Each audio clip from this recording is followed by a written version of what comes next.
Jangan lupa like, komen, dan subscribe channel YouTube TVRI Bengkulu dan nyalakan lonceng notifikasinya.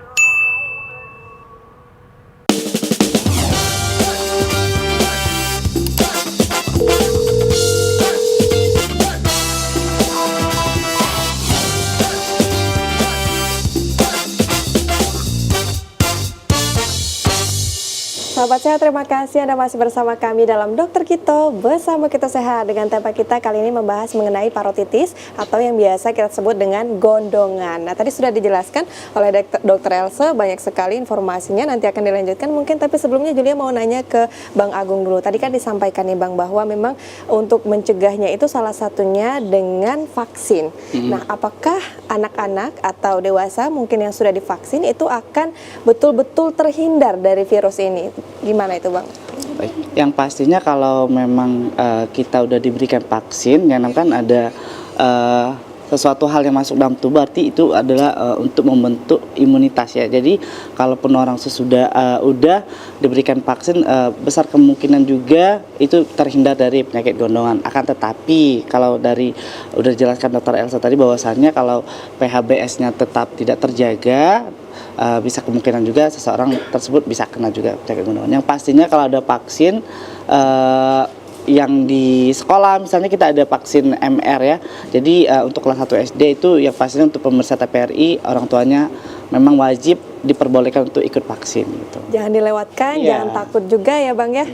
Baik, terima kasih Bang Agung. Dokter Elsa mungkin bisa kita lanjutkan. Silakan. Dikit lagi ya. Oke. Ya.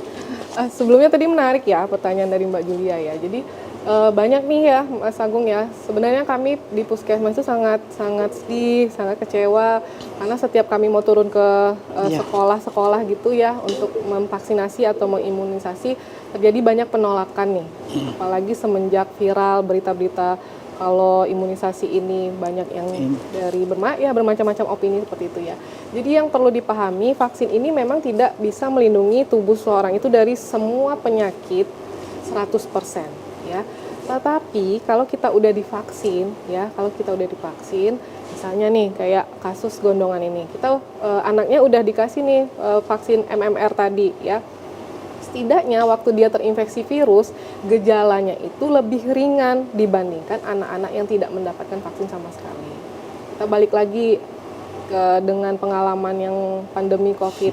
Orang yang sudah divaksin, dia gejalanya lebih ringan dibanding dengan orang-orang yang tidak mendapatkan vaksin. Nah ini sebenarnya saya tuh udah capek juga ya menggaung-gaungkan ya Mas Agung ya. Kita sudah capek di Puskesmas, tapi tetap saja ada penolakan untuk anaknya dilakukan vaksinasi atau imunisasi. Jadi tolong mungkin orang tua lebih ini lagi lah untuk dilakukan vaksin anaknya ya. Baik. Kita lanjut ke tata laksana ya. Jadi kalau tata laksana tadi kita balik lagi tergantung dengan penyebabnya. Kalau memang dianya itu bakteri, kita berikan antibiotik. Kalau dia virus, nah kalau dianya virus itu diberikan tata laksana yang simptomatis ya. Karena sekali lagi belum ada antivirus yang spesifik. Yang boleh dilakukan adalah kompres hangat ya, kompres hangat. Sebenarnya yang menarik itu kalau orang zaman dulu, kalau anaknya itu di Bengkulu aja deh, kalau di Bengkulu kan bilangnya bagu anjing ya. Kalau anak-anaknya bagu anjing, saya pasti mendapatkan pengalaman yang seru-seru nih. Tadi sebelum kesini udah diapain aja Bu, seperti itu ya. Sudah ada yang melakukan kompres hangat, udah ada. Tapi banyakan yang kata orang tua dulu gitu ya, dikasih nasi dibulat-bulatkan, digempalin gitu, nanti dioles-oles ke sini, nanti dilemparkan ke jalan kayak gitu ya. Nanti kempes katanya dok kayak gitu ya. Nah saya sih berpikir analogikanya berarti orang-orang dulu sih sebenarnya udah memikirkan ke sana. Cuman mungkin dulu belum terpikirkan menggunakan kompres aja, tapi menggunakan nasi yang hangat ya. Tapi itu maksud saya itu sudah orang-orang dulu sebenarnya udah memikirkan kok untuk yang pembelian kompres hangat, hanya saja dengan cara yang lebih unik. Ya. Benar. Oke, terus kedua boleh dilakukan masas glandula, tapi saya sebenarnya tidak terlalu menyarankan ya, maksudnya itu masasnya kan berarti diurut-urut atau dipencet-pencet ya.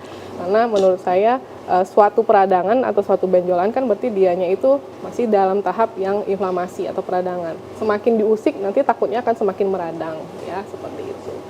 baru menggunakan obat, terus hidrasi adekuat. Ini juga sangat penting karena orang-orang yang apalagi anak-anak, karena dianya itu nyeri, biasanya dianya akan sulit intake minumnya kurang karena dia nyeri tadi nggak mau minum, tapi harus tetap dikejar ya, harus tetap dipaksakan untuk minum walaupun dikit tapi sering seperti itu ya. Terus obat-obat ini kalau memang dibutuhkan ya, maksudnya obat anti nyeri ini. Terus kalau bila ada purulent discharge yang keluar saat pemijatan glandula parotis, dilakukan swab untuk terapi antibiotik. Ini kayaknya udah advance ya, udah advance. Nah, ini tata laksananya ya, mungkin ini udah di lingkungan tenaga kesehatan ya yang memberikan, tetapi yang perlu ditekankan adalah kompres hangat ya. Jadi kalau memang anak-anaknya misalnya malam nih, ibu-ibunya panik lihat anaknya bengkak di sini, terus nggak bisa membuka mulut, nyari waktu mengunyah ini, pertolongan pertama bisa diberikan dengan kompres hangat dan juga bisa diberikan dengan paracetamol atau pereda nyeri ya, apalagi pasti waktu pembengkakan akan timbul demam. Jadi jangan panik, nggak harus memikirkan ini adalah benjolan yang gimana, bisa dengan pertolongan pertamanya adalah dengan kompres hangat. Berarti untuk tempat sekitaran kompresnya itu betul-betul di area pembengkakan ya. itu ya dok ya? Ditempelkan di areanya ya. Kalau demam kan biasanya di dahi ya, sebenarnya lebih tepatnya lagi di ketiak, lipatan paha. Kalau yang parotitis ini ditempelkan di bagian mana yang bengkak tadi ya. Kalau satu, kalau duanya dua-duanya.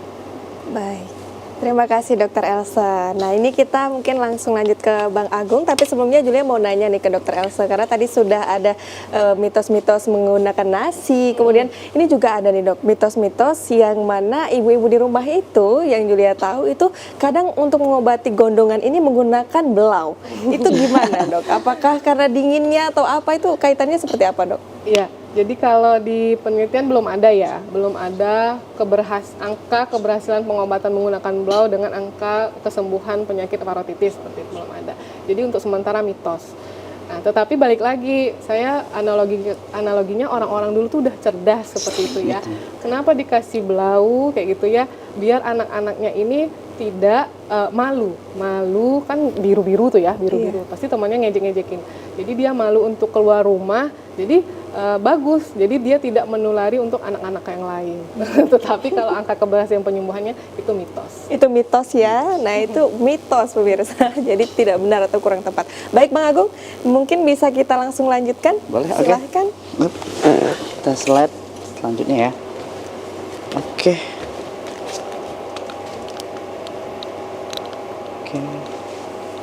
Ini Prognosis.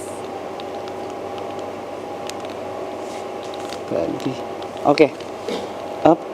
Nah, kita langsung ke komplikasi ya.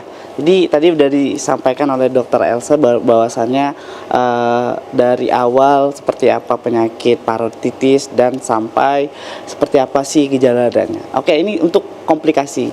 Ini penyakit parotitis ini juga kalau tidak ditangani dengan cepat bisa berkomplikasi juga dengan penyakit yang lainnya ya. Jadi kalau udah ada keluhan, segeralah cek ke fasilitas kesehatan, salah satunya ke puskesmas, boleh ke klinik atau ke rumah sakit. Jadi jangan berasumsi bahwasanya ini penyakitnya akan sembuh dengan sendirinya, jangan sampai ya. Jadi harus segeralah datang ke fasilitas kesehatan agar tidak terjadi komplikasi ke penyakit yang lainnya. Seperti ini, orchitis. Nah, ini untuk yang dapat berujung pada hipertitis pada anak. Ini biasanya bisa berisiko kepada laki-laki gitu ya. Terus yang kedua ada juga miokarditis, ini untuk infeksi pada otot jantung, bahaya ya. Terus ada meningitis, ini infeksi pada selaput otak. Nah ini yang jadi muaranya ke penyakit berbahaya sih. Iya, kalau tidak ditangani dengan cepat. Jadi ini bisa berbahaya juga. Terus ada juga encephalitis atau infeksi pada otak, bahaya ya. Jadi untuk parotitis ini kalau tidak ditangani dengan cepat bisa berkomplikasi dengan penyakit yang lainnya. Ada juga nih untuk infeksi pada saraf. Jadi ini sangat berbahaya. Pankreas, otak, selaput otak, otot jantung, saraf, ya kan, karena kan muaranya kan bagian atas gitu ya. Jadi terus ini dan kerusakan kelenjar parotitis ini yang sifatnya permanen menyebabkan gangguan sekresi saliva yang akhirnya meningkatkan risiko infeksi dan bisa juga bisa ke karies gigi gitu. Ini. Jadi segera kalau ada keluhannya segeralah datang ke fasilitas kesehatan biar dokter cepat menangani terus didiagnosa ternyata ini penyakit parotitis gitu. Segera dilaporkan supaya bisa cepat ditangani ya Bang ya. Betul sekali. Yang menarik sekali akan kita lanjutkan usai jeda pariwara berikut ya Bang. Pemirsa jangan kemana-mana, tetap bersama kami dalam Dokter Kito Bersama Kita Sehat.